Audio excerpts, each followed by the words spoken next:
Welcome everybody to the next edition of our Drive Time video call, and in this episode, I'm delighted to welcome Alex Goldschmidt to the call. Alex, welcome. Thank you very much, Ian. Thank you for having me on. Good to finally be able to have a proper catch up in these difficult times here in the UK, but also our thoughts with everyone across the globe.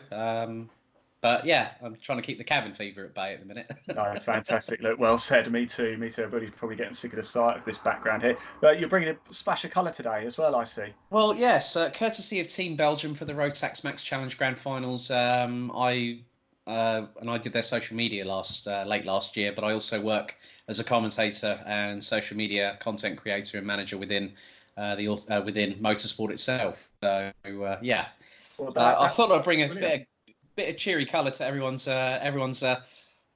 lives. That's what we need in these dark times.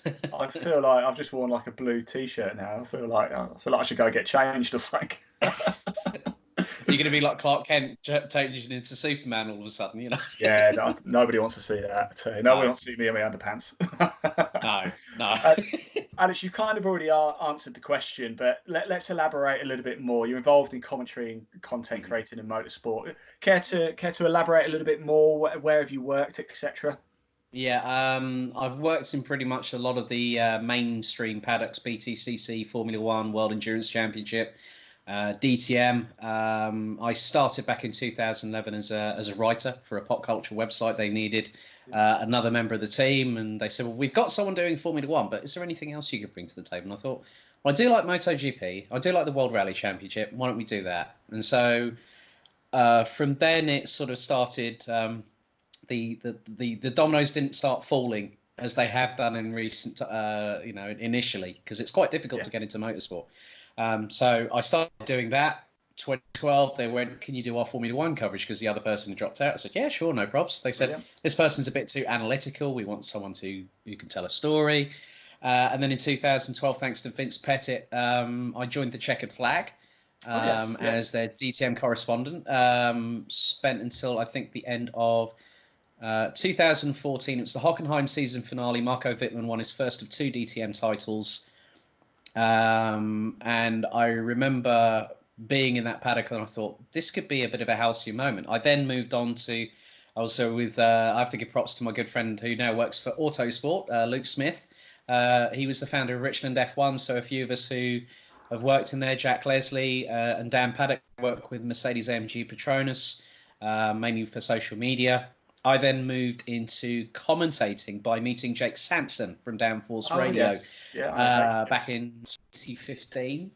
And I was still doing the writing. I'd moved to Touring Cars Donut for DTM, became the Germany editor.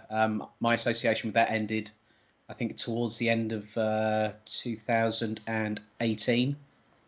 But I moved into commentary thanks to both Jake and also Chris McCarthy. And a lot of people from the karting establishment will know us quite well. So I started doing karting commentary, so Rye House, where Hamilton plied his trade as a young'un, and then started doing Daytona D-Max. And then 2018, Chris gave me a call, and the dominoes have toppled quicker than I can actually count them at the moment. Really good. So now I'm the official commentator for the B&L karting series based in Belgium. The Rotax Max Euro Trophy. I'm the series commentator, and also what was going to happen in about 2 weeks' time, I would have commentated for the first time in my second mother tongue, which is German. I speak 3 different languages, but I'm also the social media manager for B&L Karting Series and also the Rotax Euro Trophy. I think to count, I've probably done over 300 races in Europe in commentary so far. So that's really my story. In 2020 was going to be a pretty bombastic year, but I think at the end of the day, I'm just happy that I've got my health at the moment, mate. No, I couldn't have put it better myself. Yes, we're disappointed not to be trackside, but hey, at least we can go racing again, and we will get through this sooner rather than later, I do believe. Now, Alex, you said that you've commentated on over 300 European races. There must be a moment or two where you've looked back or you've thought, what did I say that for? Oh no. give us an embarrassing moment. When I get surnames wrong, and especially when you're in Europe, you and the funny thing was, and I have to mention one particular driver because his dad was very, very adamant, and from that particular moment, we've got to know each other quite well, and he's actually given me some work here and there from time to time. Kasper Tomaszewski, who's based in Glasgow, but his mum and dad are originally from Poland, so he runs with both the Scottish saltire and the Polish flag on his overalls. And I used to say his name Tomaszewski, so said it as a W, not as a V. He said, and I hear this, no, it's Tomaszewski, like that. And I went, no worries. I kept on doing it. I kept on doing it until he collared me in the paddock and he said, right, say it until you get it right.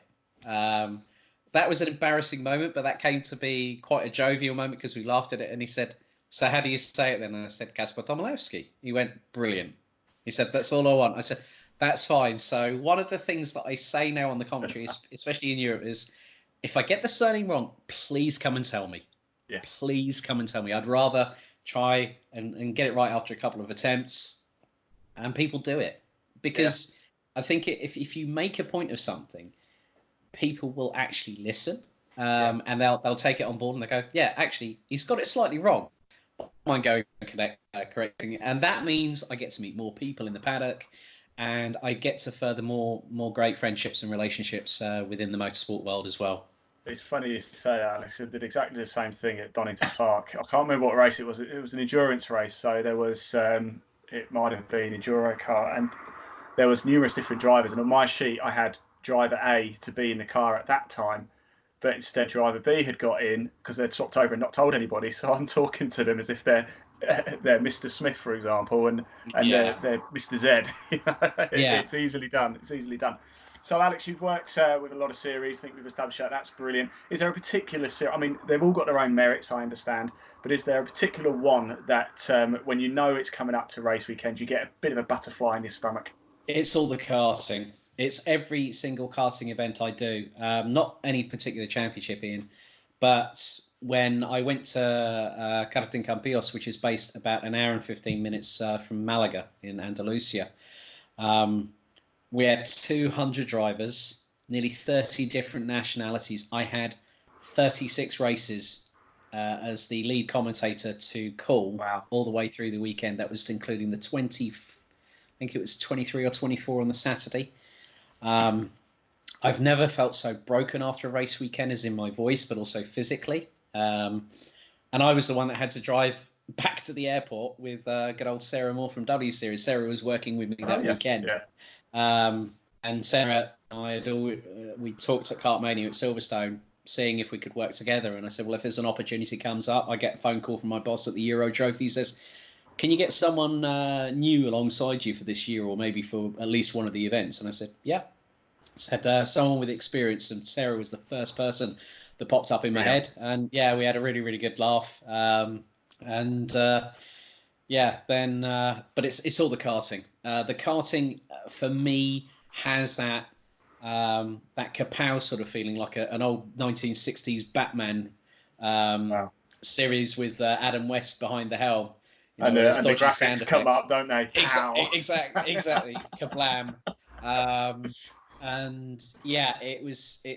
That for me is when I really, really get hyped up. I still get hyped up about other motorsports, but karting for me is where you see the youngsters come through, and you can see these great talents coming up.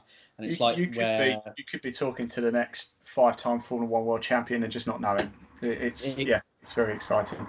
Exactly. Now, Alex, I'll let you go in a minute. I just got one very, very important question. We've got a tally going on this at the minute.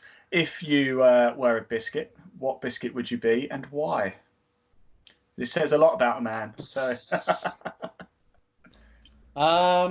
That's a very, very good question. You've got me there. This is one of those ones where it just really puts you on the spot. It's such a silly question, but it really gets you thinking, doesn't it? You can talk about motorsport all day. As soon as it comes to biscuits, everyone. I think everyone gets stuck on that one. I'm going to have to say a Jaffa cake. Jaffa cake's good. That's had about 2 votes so far. I'll go Bourbon, but I can go for Jaffa. And the reason for that is I'm very, very approachable, but when the energy is required, it's like the orange centre. It sort of like just goes bang. There you go, job done. But is it a biscuit or is it a cake? Depends on people's definitions. Like saying is a hot dog a sandwich? That's true. That's true. All right, we'll allow it. We'll allow it. Alex Goldsmith. Alex, just before we do go, if somebody wants to get in touch with you, how do they find you? Well, I do have multiple social media accounts. I am on Instagram, myself personally, at Alex Goldschmidt 77. It's A Goldschmidt 77 on Twitter. That's my official Twitter handle. You can also type in at Alex Goldschmidt 1977. That will bring up my professional page as well, for where a lot of things are. But if anyone wants to connect with me on Facebook, it's alex.goldschmidt1. Perfect. Alex, have a great day. Stay safe, and I'll see you trackside sooner rather than later. I know we will. Thank you very much, Ian. Thank you for having me on. And likewise, my friend, stay safe yourself.